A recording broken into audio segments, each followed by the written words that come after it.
Good evening. The mothers of two West Midlands men who were stabbed to death plan to meet gang members from across the country to urge them to give up their knives. The Save a Life, Surrender Your Knife project will also involve a new amnesty on the streets. Blades handed in will be transformed into a giant sculpture of an angel in memory of those who've been killed. Ben Godfrey reports. They live miles apart, but their grief has brought them together. Pleased to meet you. Hi, all right. Hi. Three mothers met in Manchester to honour three sons they lost to knife crime. Lisa McNeil's son Danny was 21, a father to a baby boy. In April last year, he was fatally stabbed with a sword in Oswestry. It's just awful, really. Just miss him so much. Just not having him around, it's really hard. Alison Cope is the mother of the Birmingham rapper Depsman. Joshua Ribera was 18.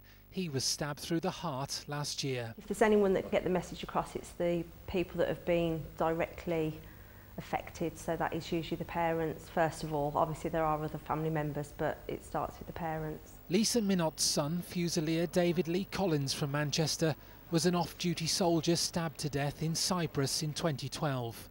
The women are backing a new campaign called Save a Life, Surrender Your Knife, and will urge gang members to give up their weapons. When David died, they took a part of me as well. I'd like a code on every knife. If we could do it that way, just put a code on each knife, and then obviously if we're under 16-year-olds carrying a knife, then we know where it's got it from because somebody will be registered. In the space of just a few weeks, and simply by word of mouth, over 30 knives have been handed into this campaign, including this flick knife and this machete. The British Ironworks Centre in Shropshire will take the knives and build a 20 feet tall sculpture known as Knife Angel. We wanted to do something quite incredible.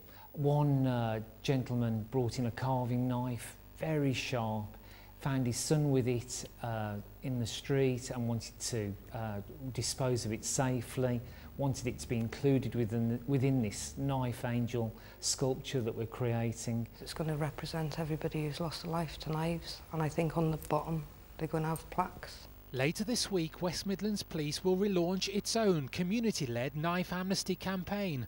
To date, a spokesman says they're aware of just 11 knives placed in banks outside places of worship. They mean well and they want it to be successful. They just need to concentrate on it more, so see it from start to finish.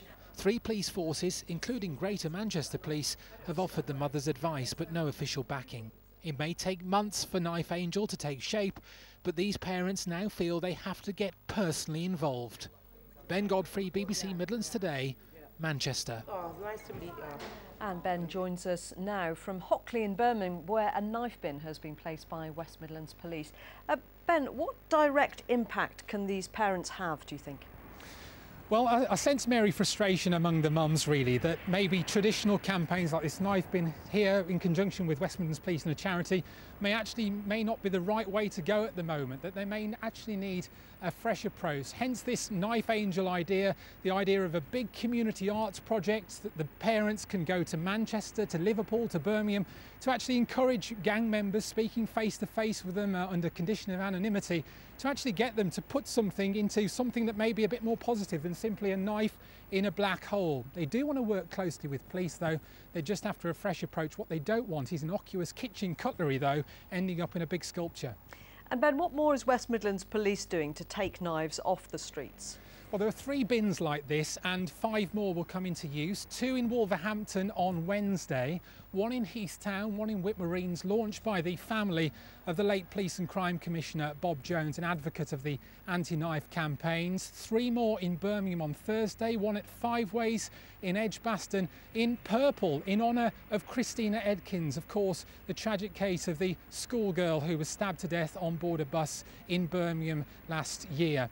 Very, very sad, very tragic, of course, but the debate about anti-knife campaigns is certainly ongoing. Ben Godfrey, thank you. You're watching Midlands Today. Good to have you with us this evening. Coming up later in the programme,